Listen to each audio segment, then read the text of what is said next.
So I'm trying to find the slope between 2 points. We have to remember what the slope is. Slope is the rise divided by the run.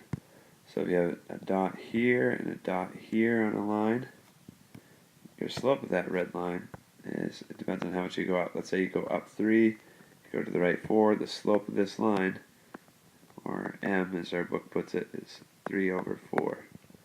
That's the slope. That's the rise divided by the run. So we're looking for one number that describes how fast the graph is changing. So the slope is supposed to be the rise divided by the run.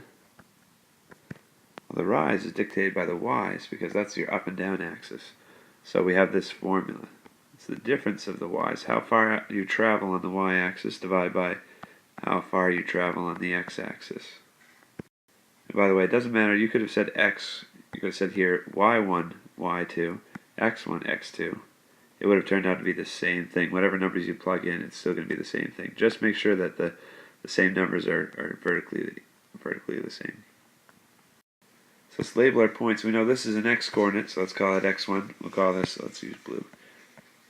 We'll call this y1, because our y-coordinate is the second one. So that must mean this is x2, y2, and now that they're nicely labeled, go ahead and plug them in. Oh, that's supposed to be a 2 there, huh? So 5 minus a negative 3 here. And the minus sign's already built into the formula, so minus a negative 3 is what we need here. That's an important part that students often miss. Divide by x2 subtracted by x1, there's another minus a negative. So 5 minus a negative 3, that means adding. So we get an 8.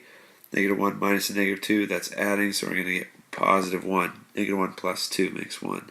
So our slope between these 2 points, this one and this one, is just 8, or 8 over 1.